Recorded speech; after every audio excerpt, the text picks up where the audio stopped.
안녕하세요. 어렸을 때 저를 똑 닮은 아들을 키우고 있는 40대 남자입니다. 저는 이 사연을 쓰고 있는 지금도 헷갈리는 게 있습니다. 과연 육체적인 질병과 정신적인 질병 중 무엇이 더 고통스러운지 말이죠.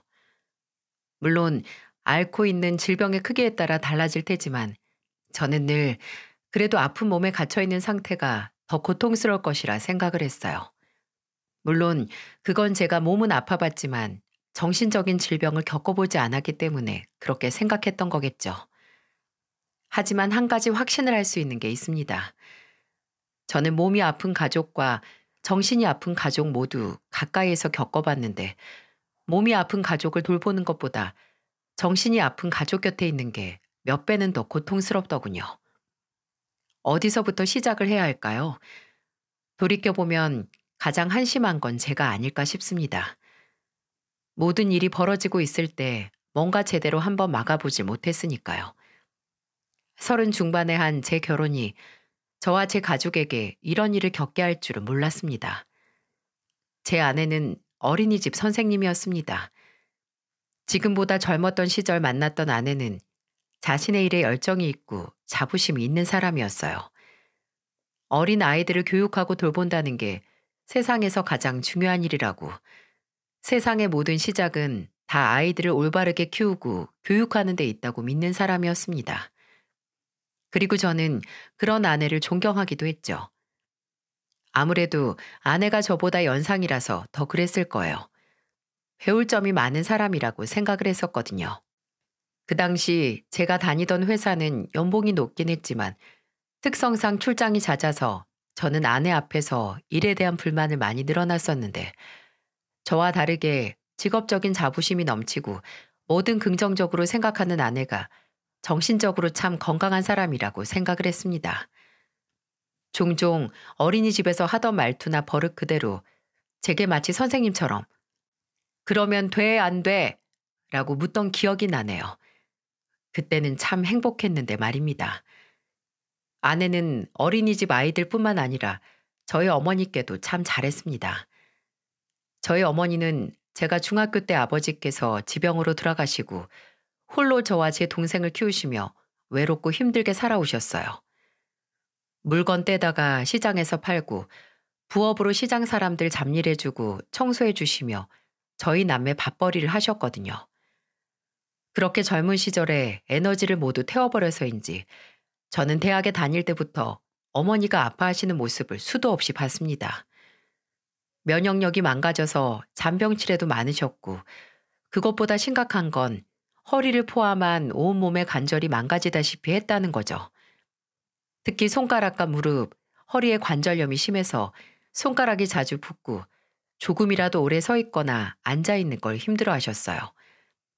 저와 제 동생이 돈을 벌면서부터는 어머니께서 어머니의 몸을 망가뜨린 일을 그만두셨지만 그때는 이미 성한 곳이 없으셨습니다. 결혼 전 아내에게 저희 어머니 몸 상태 이야기를 하면서 어쩌면 나중에 모시고 살아야 할지도 모르고 또 생활비를 나하고 동생이 나눠서 드리고 있는데 괜찮냐고 정말 나랑 결혼할 수 있는지 물었어요. 아무래도 배우자가 이해하기 어려운 부분이기도 하고 차라리 결혼 전에 다 이야기해야 한다고 생각을 했거든요. 솔직히 저는 이게 아내와 마지막으로 나누는 대화일 수도 있겠다라고 각오까지 했습니다. 그때 아내는 제게 그러더군요. 이미 본인도 각오하고 있다고요. 제게 홀어머니가 계시다는 것과 제가 장남이라는 걸 안 순간부터 생각을 할 수 있었대요. 근데 2년 동안 저와 연애하면서 그래도 이 사람이라면 괜찮겠다는 생각에 결혼하겠다 마음먹은 거라고 하더군요. 그러니 걱정 말라고. 본인 부모님처럼 제 어머니를 챙기거나 벽 없이 대할 수 없겠지만 자신도 최선을 다하겠다고 했습니다. 근데 결혼 후 아내는 말했던 거와 정반대로 행동을 했어요. 저희 어머니를 본인의 부모님처럼 대했고 벽 하나 없이 살갑게 대했습니다. 제가 정말 출장이 잦았거든요.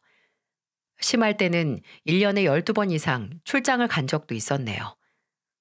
그래서 신혼 때 아내를 외롭게 했는데 미안한 마음에 생각이 날 때마다 일하다가 시간이 조금이라도 나면 바로 전화를 했어요. 근데 그럼 아내 곁에 늘 있는 사람이 있었죠. 여보세요? 찬미야, 퇴근했어? 집이야? 퇴근했어. 근데 집은 아니야.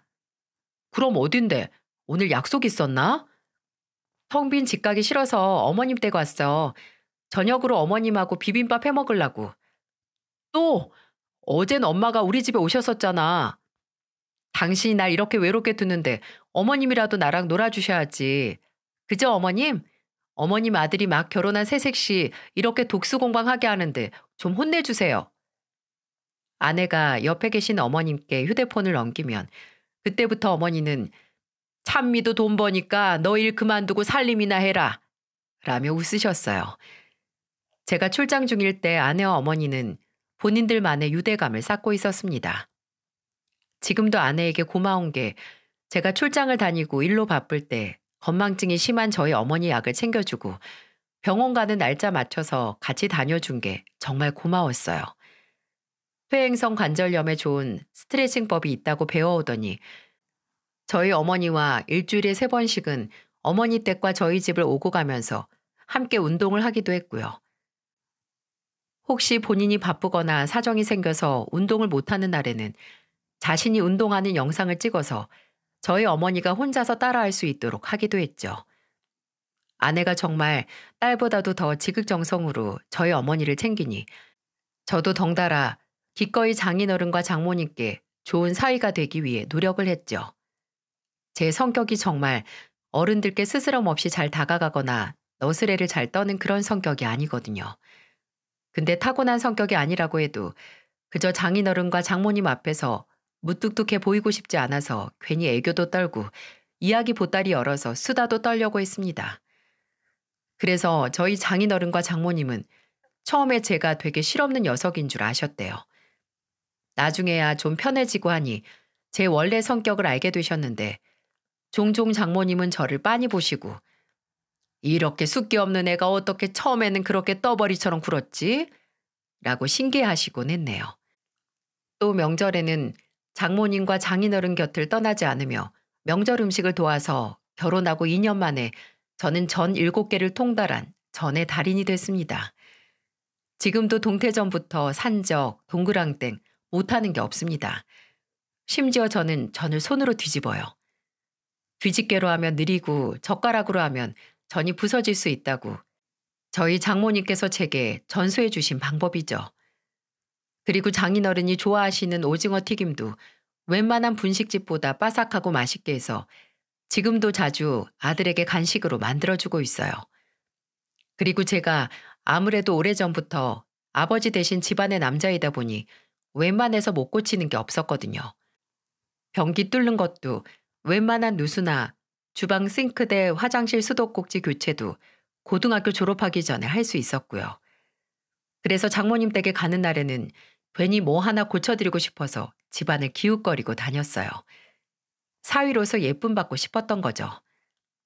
제가 그렇게 장모님하고 장인어른께 잘하고 싶었던 건 물론 아내가 저희 어머님께 잘하기 때문에 그 보답인 마음도 있었지만 장모님도 장인어른도 정말 좋은 분들이셨어요. 장인어른께서는 좀 고집이 세시고 솔직히 대화를 나누기 어려운 분이긴 했지만 그렇다고 성격이 나쁜 분은 아니셨고요. 장모님께서는 말해서 뭐합니까? 성격 화통하시고 말씀도 참 잘하시고 재밌으시고 아내와 결혼 후 장모님께서 참 저에게 많은 도움을 주셨었죠. 아내가 출산 후에 많이 힘들었거든요. 아내는 자연분만을 했는데 출산 중 꼬리뼈에 아이가 걸렸었고 그로 인해 난 상처에 염증이 생겨서 병원에 오래 입원을 했었어요.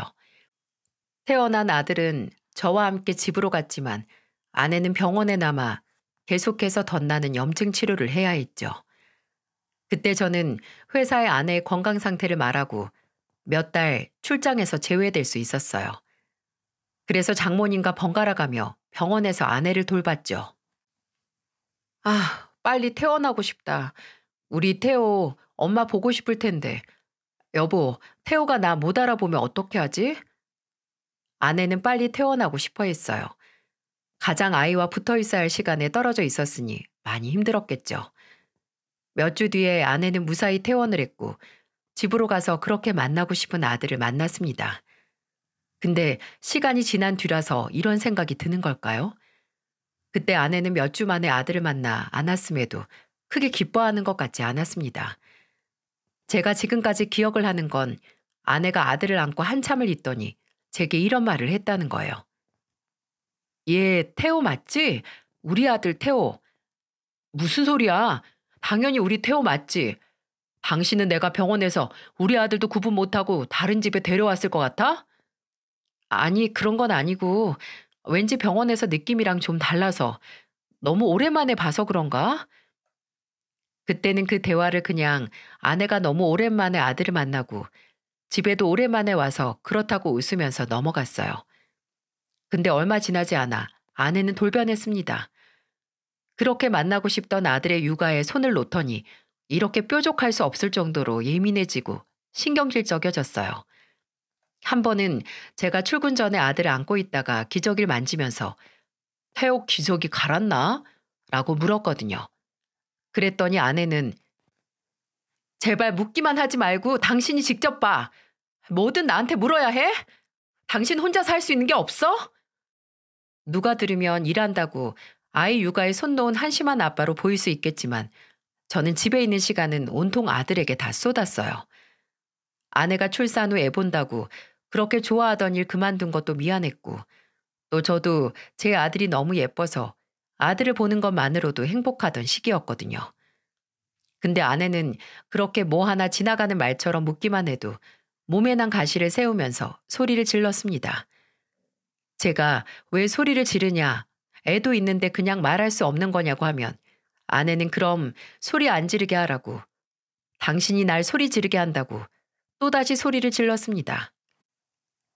근데 가장 어이가 없었던 건 그렇게 출근 전에 살벌하게 굴어놓고서 제가 출근하고 나면 아무 일 없었던 양 문자를 보내고 전화를 걸었다는 겁니다. 그리고 한 번은 아내가 아들에게 화를 냈어요. 말이 안 되죠?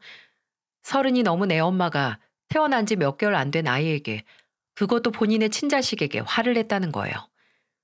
그리고 그 이유는 바로 아들이 너무 많이 먹는 것 같다고 하루에 분유를 몇 번 타야 하냐는 거냐고 본인은 지쳤다는 겁니다. 몇몇 분들은 이미 눈치채셨을지 모르겠지만 아내는 산후 우울증이었네요. 만사에 의욕을 못 보였고 특히나 아이를 보는데 의지를 드러내지 못하고 괴로워하기까지 했어요. 이것도 장모님과 처제가 아내를 끌고 병원에 가서 알 수 있었던 거였죠. 제가 전에 우울증 이야기를 꺼내기만 해도 잡아먹을 듯이 노려봤거든요. 원인을 알게 된 건 잘된 일이지만 나아질 의지가 없다면 아무 소용도 없죠. 육체적으로 아픈 건 눈에 보이고 생활이 어려워서 대부분 당사자가 먼저 치료의 의지를 보이지만 정신적인 병은 이미 마음과 머리가 나아질 용기와 동기부여를 받기 어려울 정도로 망가진 상태라서 당사자가 치료의 의지를 보이기 어렵다고 해요. 다행히 장모님께서 많이 도와주셔서 그나마 아내는 치료를 받고 도움을 받을 수 있었죠. 저는 그때 이직을 할까 생각을 했습니다.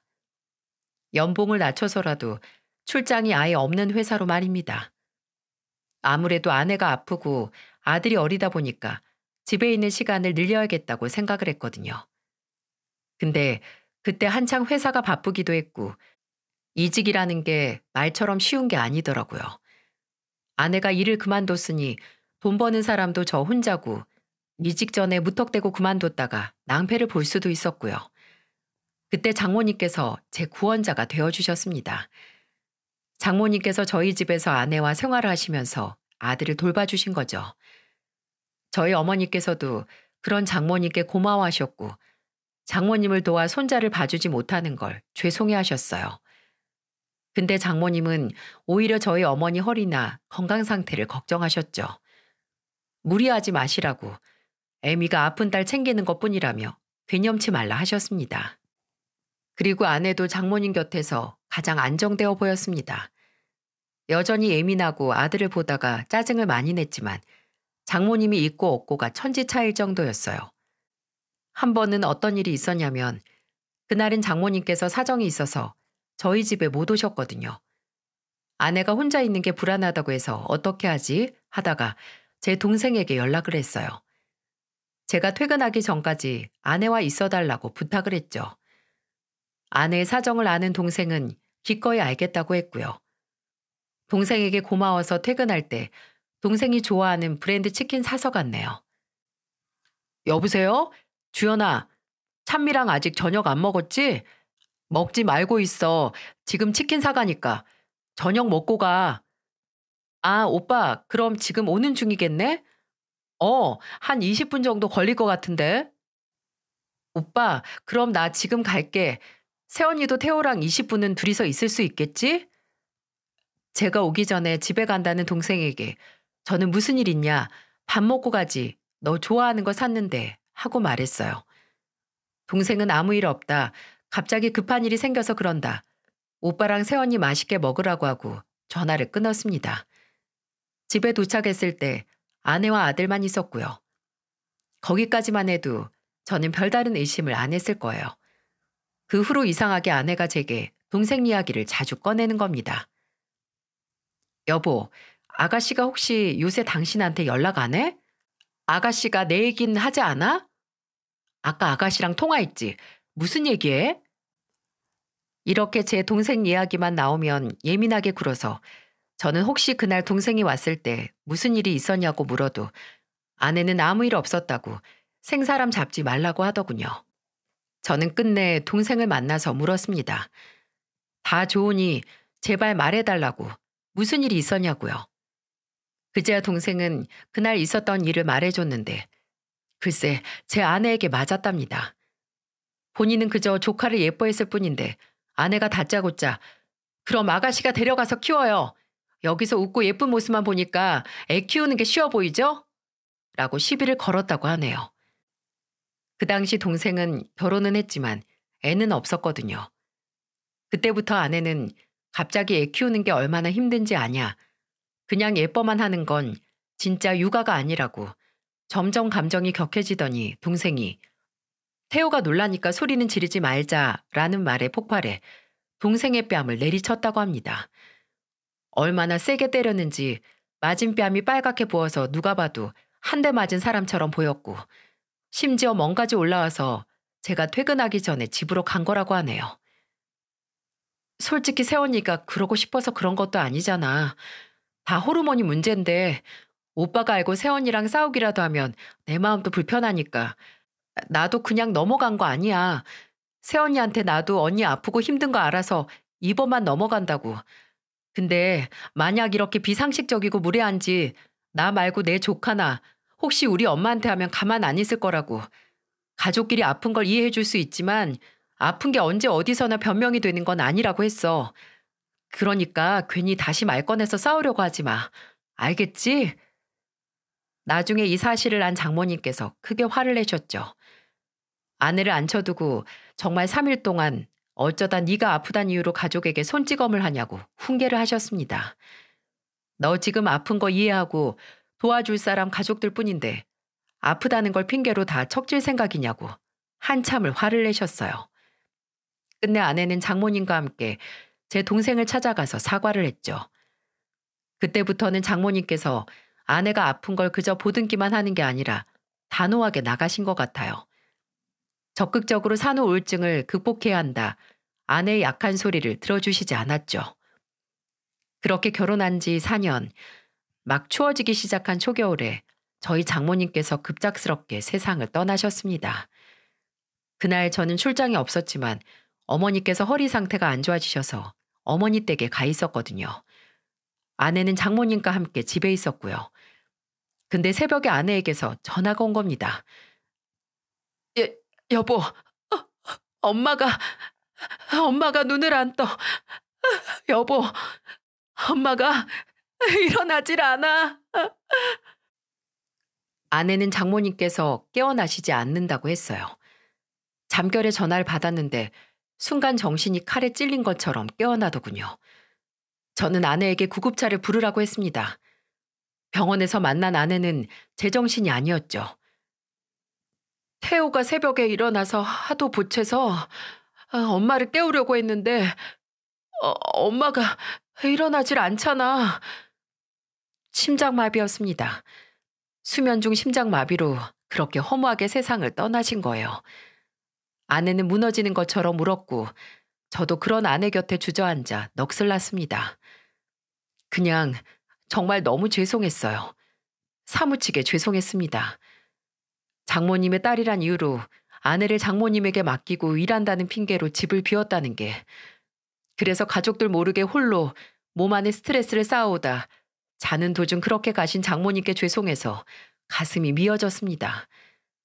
아내는 장모님의 장례식에도 제대로 참석하지 못했어요.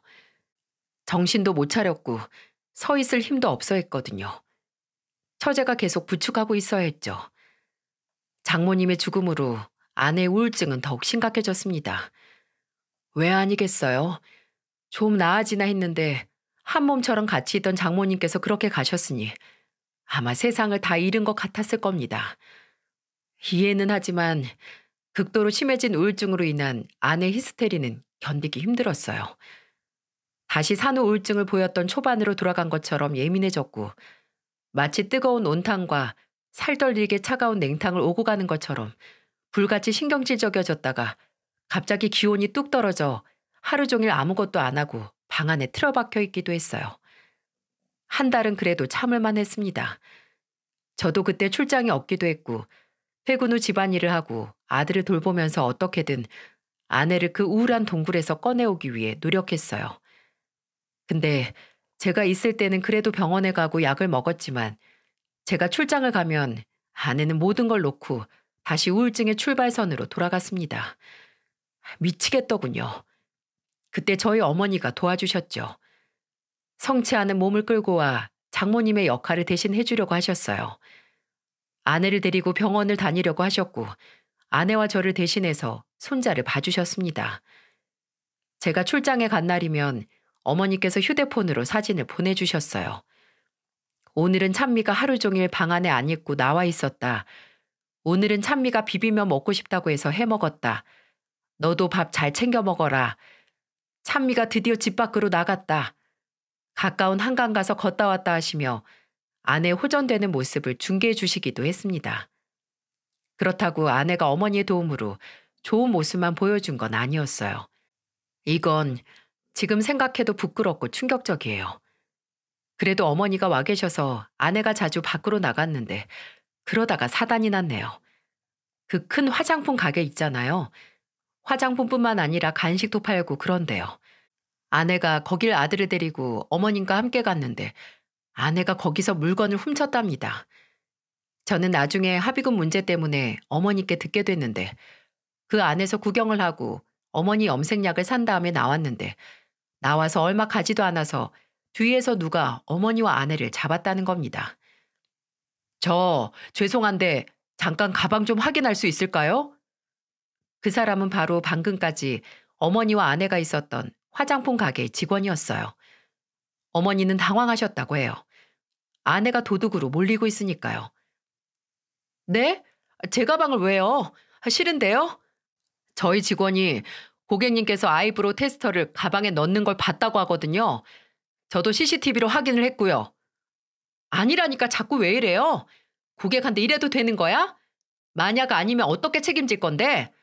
내가 당신 본사에 연락해서 컴플레인 넣을까? 무고한 사람 도둑으로 몰아간다고? 끝내 직원은 경찰을 불렀고 참담하지만 아내 가방에서는 정말 그 가게에 있던 아이브로우 펜슬이 나왔다고 합니다. 아내는 경찰과 직원들 앞에서 울면서 사실 자신이 우울증 약을 복용하고 있다고 고백하며 사과를 했고 저희 어머니도 그 옆에서 한 번만 선처를 해달라. 우리 며느리가 정말 아파서 그런다고 함께 용서를 구하셨다고 해요. 다행히 합의해준다곤 하는데 그래도 찬미가 우울증 때문에 이럴지는 몰라서 놀랐다. 참, 그 병이란 게 뭔지. 저도 황당하고 당황스러워서 찾아봤는데 실제로 우울증과 호르몬에 문제가 생기면 사람이 충동적이어져서 절도할 수 있는 확률이 올라간다고 하더군요. 근데 내 가족이, 내 아내가 실제로 그런 일을 겪으니 마음이 복잡했습니다. 과연 아내가 나아질 수 있을까 고민도 됐고요. 그 얘기를 꺼내니 아내는 울었고 본인도 자신이 대체 왜 그러는지 모르겠다고 다른 사람 몸에 갇혀 있는 것 같기도 하고 가끔씩 기억도 끊기는 것 같다고 했죠. 그래도 천만다행으로 아내는 나아지고 싶은 의지는 있었습니다. 어머니가 많이 도와주셔서 병원도 꾸준히 다닐 수 있었고, 육아 스트레스도 어머니께서 덜어주셔서 심적으로 여유가 생겼죠. 어머니는 과거 아내가 어머니의 건강을 위해 기꺼이 시간을 내고 노력을 기울였던 걸 보상해주고 싶으셨던 것 같아요. 매번 내가 받은 게 있는데 이 정도도 못 해주겠니? 하셨거든요. 그러다가 아내가 예상도 못한 얘기를 꺼냈습니다. 여보, 나 복직하고 싶어. 바로 어린이집에서 다시 일하고 싶다는 얘기였어요. 예전에 함께 일하던 선생님이 지금 일하는 어린이집에 자리가 났다고 연락했고, 공백 기간이 있지만 바로 면접을 볼 수 있게 해주겠다고 하더군요. 물론 그때 아내의 상태가 많이 좋아지긴 했습니다. 종종 예민한 모습을 보이고 화를 참지 못하긴 했지만 일상생활에 문제가 없을 정도로 호전되긴 했거든요. 그래도 아직 완전히 좋아진 것도 아니라서 저는 좀 걱정이 됐어요. 괜찮겠어? 이제 병원에 안 다닐 정도로 좋아지긴 했어도 일하면 아무래도 스트레스 받을 거 아니야. 오히려 나한테는 그런 일적인 스트레스가 적당히 필요한 것 같아. 오래 일 쉬면서 예전의 활력도 잃고 일상이 심각하게 단조롭기만 해서 더 우울해지는 것 같기도 하고, 다시 일하면 의욕도 생기고 아무래도 일상도 규칙적이어지잖아. 예전에 상담에서 규칙적인 시간에 맞춰서 사는 게 도움이 된다고 하더라. 어머님께 말씀드리니까 잘 생각했다고, 태우는 어머님께서 봐주신다고 하셨어. 어머님께 동의도 구했다는 아내. 아내는 제게 자신을 믿어달라고 했고, 저는 오랜만에 의욕적인 아내의 모습에 고개를 끄덕였습니다. 원래 아내는 자신의 일을 좋아하는 사람이었고, 보람과 성취감을 얻는 걸 좋아했으니, 어쩌면 아내의 말대로 일을 함으로써 우울증이 말끔히 나아질 거라고 생각을 했거든요. 실제로 아내는 일을 하면서 생기가 돌기 시작했어요. 힘들긴 해도 오랜만에 다시 신입처럼 일을 하는 것 같아 다시 과거로 돌아간 것 같다고, 젊어진 것 같다는 말을 하더군요. 예전 생각이 난다고 하면서요. 한순간 저는 아내가 정말 마음이 아프기 전 예전의 모습을 되찾은 것 같은 착각을 하기도 했습니다. 근데 여러분, 그런 말 들어보셨나요? 우울하면 과거를 살고, 불안하면 미래를 살고, 평안하면 현재를 산다는 노자의 말을요. 마음이 우울한 사람은 계속 돌아가지 못할 과거의 기억으로 자신을 몰아넣으며 더욱 공허함을 느끼고, 불안한 사람은 불확실한 미래를 되뇌이며 걱정만 하는 거죠. 그리고 마음이 안정된 사람은 그저 눈앞의 현재에 충실할 수 있는 거고요.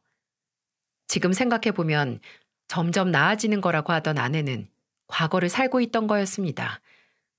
돌아가지 못할 과거로 다시 돌아가려고 발버둥치면서 괜찮다고, 이게 맞는 거라고 자신을 속이고 그리고 가족들을 속였던 거였어요. 저는 강원도로 출장을 나가 있었습니다. 원주에서 4일 일정이었죠. 그 당시 저희 어머니는 아내가 다시 일을 시작하고 나서는 거의 저희 집에 사시다시피 하셨어요. 집에서 손자를 봐주셨죠.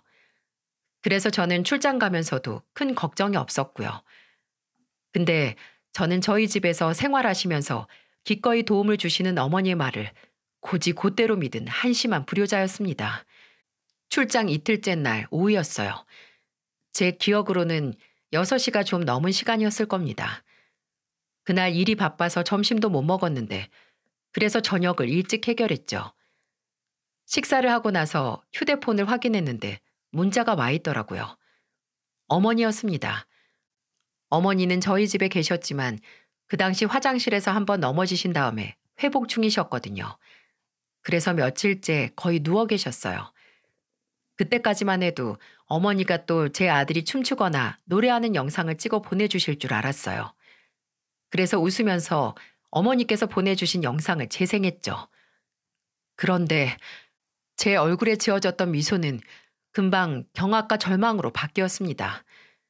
지금 기억을 되뇌이는 것만으로도 속이 갑갑해져 오고 몸에서 열이 끓는 것 같아요. 그 영상은 화면이 기울어져 있고 어딘가 감춰져 있는 것처럼 살짝 가려져 있었지만 분명히 보였습니다. 제 아내가 어머니에게 물건을 던지고 어머니 머리채를 잡고 여기서 다 말을 할 수 없을 정도로 끔찍한 수의 폭력을 가하는 게 말입니다. 영상 속 아내는 제 어머니에게 처음에는 뭔지 모를 것을 휘두르며 악에 받쳐 소리를 지르고 있었어요. 내가 오늘 태호 이 옷 입히라고 했잖아. 저거 목 늘어나서 누가 보면 우리 태호 제대로 된 옷 한 벌 없어서 빌빌거리는 거렁뱅이 자식으로 본다고 했어, 안 했어? 왜 말을 안 들어, 말을? 아내는 어머니가 본인이 말한 옷을 손자에게 입히지 않았다고 소리를 지르며 매질을 하고 있었어요. 그리고 다른 영상에는 어머니에게 당신이 뭘 했다고 밥을 달래? 어차피 움직이지도 않는데 왜 배가 고파? 참어. 나 일하느라 피곤하니까 말 시키지도 말고. 라고 거동이 불편한 어머니에게 밥까지 주지 않겠다는 말을 하는 것도 있었습니다. 처음에는 영상을 제대로 보지도 못했고 믿겨지지도 않아 이게 뭔지 가늠도 못했어요. 나중에 알게 된 건 아내가 어머니를 매질할 때 썼던 게 큼지막한 비누를 넣은 양말이었다는 겁니다. 양말을 잡고 끝에 들어있는 딱딱하고 커다란 비누를 채찍처럼 휘둘러서 저희 어머니 허벅지와 옆구리를 때리고 있던 거였어요. 허리가 아파서 피하지도 못하는 저희 어머니를 말이죠. 저는 영상을 끝까지 보지도 못하고 바로 어머니께 전화를 걸었습니다. 근데 어머니가 받질 않으시는 거예요. 당장 이 영상이 사실이라면 영상 속 모습대로 아내가 제 어머니를 학대하고 있는 거라면 만약 큰일이 나서 전화를 받지 못하는 상황이 아닌가 싶어 환장할 노릇이었어요. 아내에게 전화를 걸어도 아예 작정을 한 건지 꺼둔 상태였고요.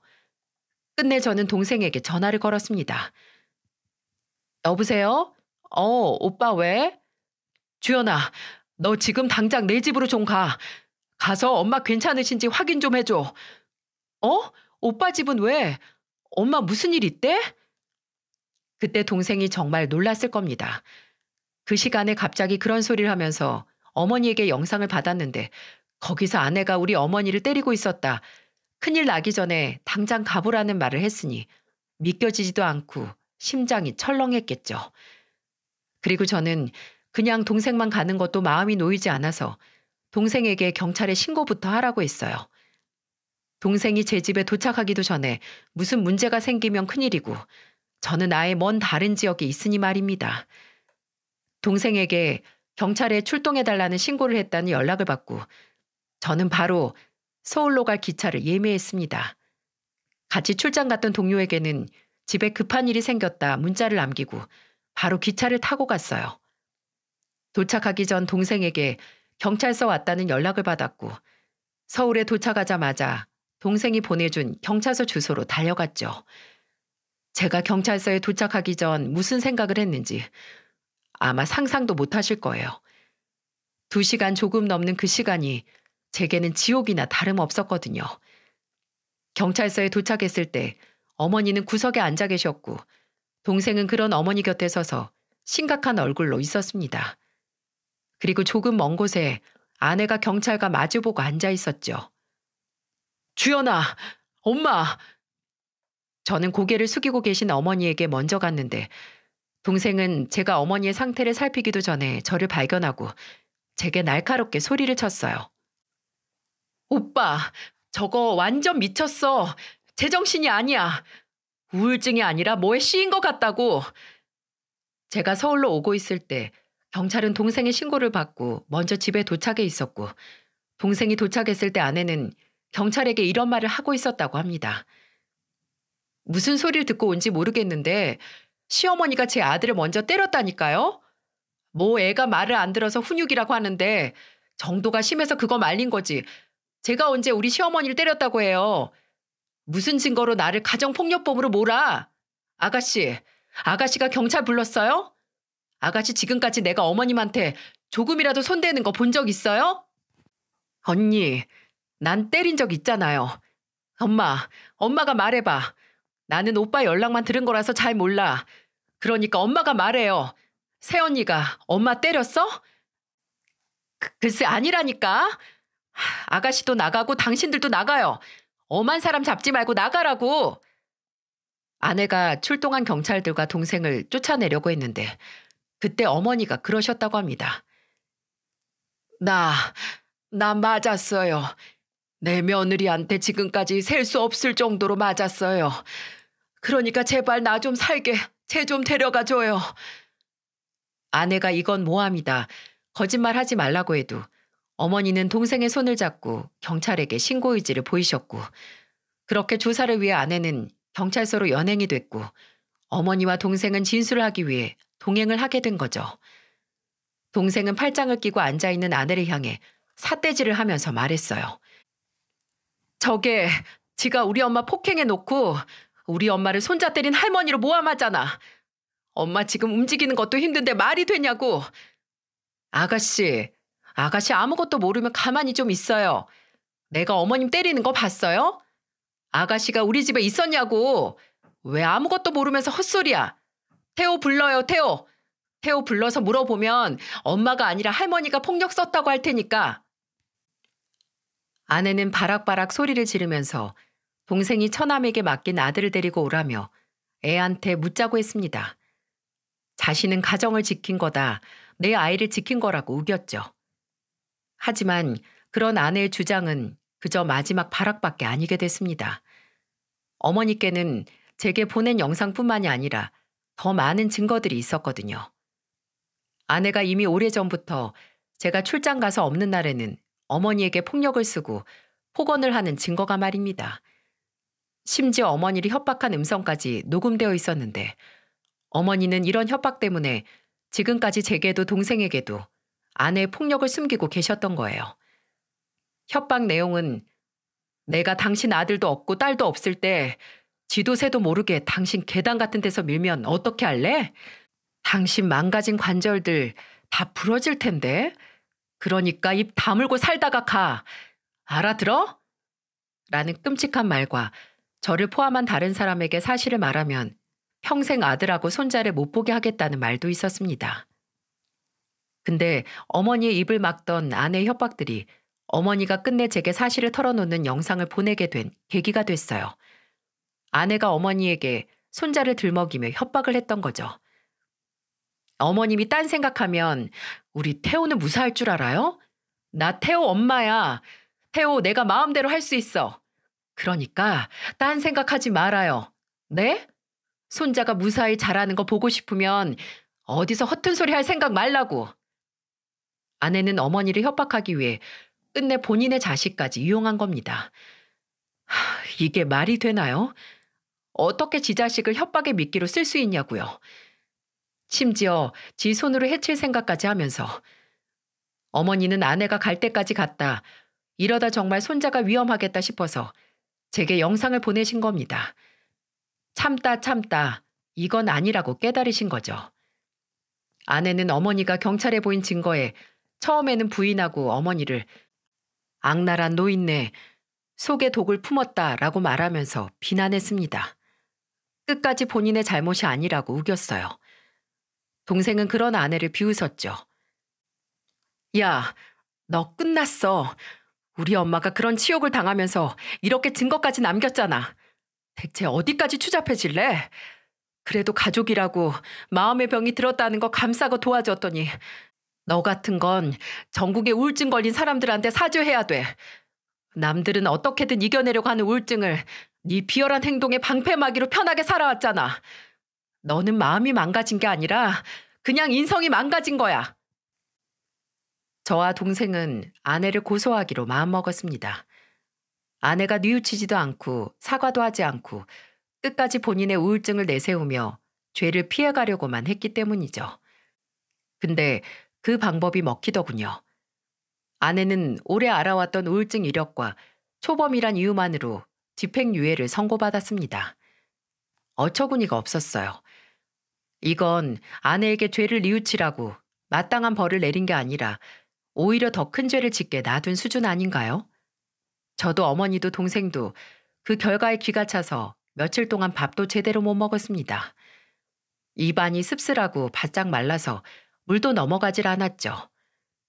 그렇게 아내는 법의 테두리 안에서 후회도 하지 않을 거라고 생각했는데 이게 다행인지 뭔지 이혼 소송 중에는 그렇게 울부짖으며 후회를 하고 반성하는 모습을 보이는 게 아니겠어요? 제발 자신에게서 아들을 데려가지 말라고 하면서요. 이것도 기가 찼습니다. 그렇게 아들을 귀찮아하고 끝내 제 어머니를 협박하는 수단으로 쓴 여자가 이제 와서 자신에게 남은 건 아들뿐이라고, 어떻게 엄마한테서 자식을 뺏어가냐고 변호사를 통해 양육권을 가져오려고 하는 게 환멸이 났습니다.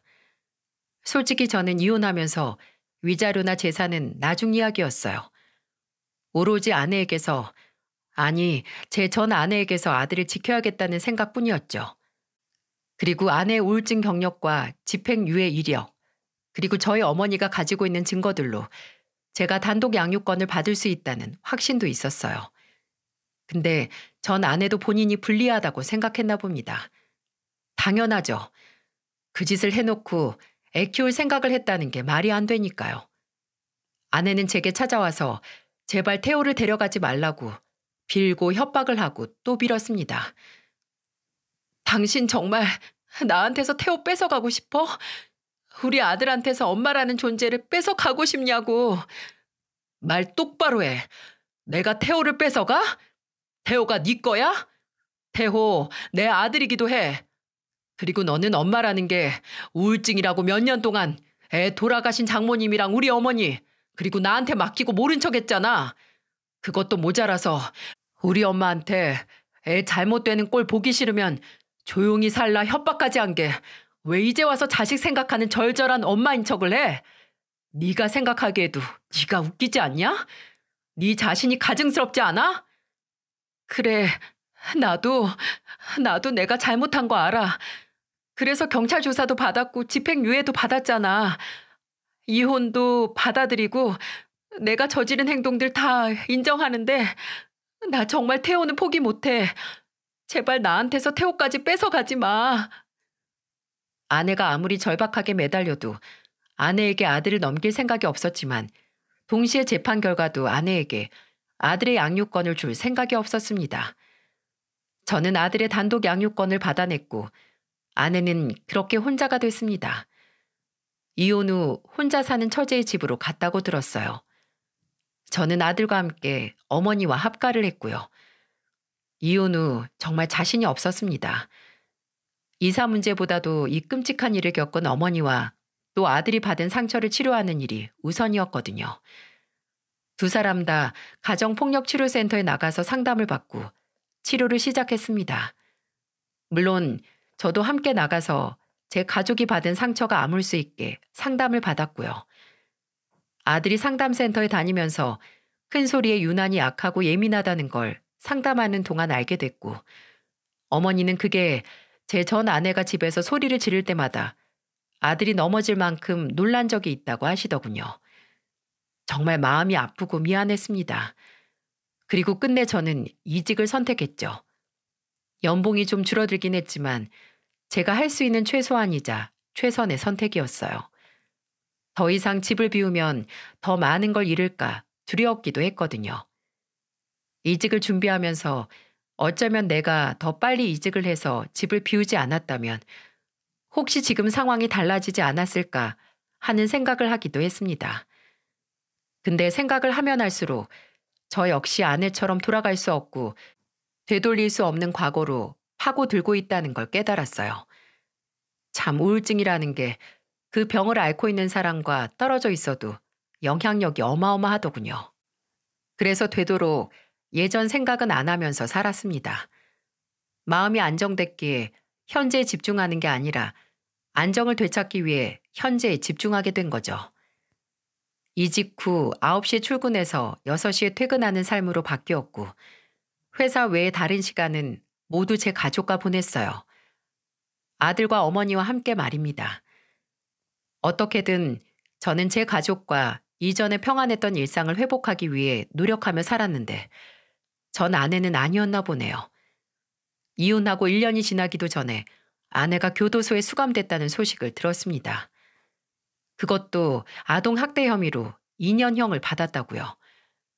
이걸 충격을 받았다고 해야 할지 아니면 이미 아내가 집행유예를 받았을 때 예견됐던 일이라고 해야 할지 모르겠더군요. 저도 몰랐는데 제가 그래도 아내가 후회를 하고 나아질 거라는 일말의 믿음이 있었나 봅니다. 그 소식을 듣고 한동안 그 일이 머릿속에서 안 떠났던 걸 보면 말이죠.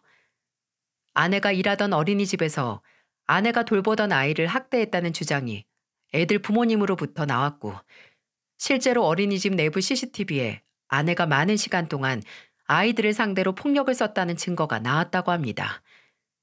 집행유예 기간에 또 다른 폭력 사건을, 그것도 아동 폭행 혐의를 받게 된 아내는 징역 2년이라는 형벌을 받게 된 거죠. 그리고 이 이야기는 저와 저희 어머니에게 사과를 하러 오신 장인어른으로부터 듣게 됐어요.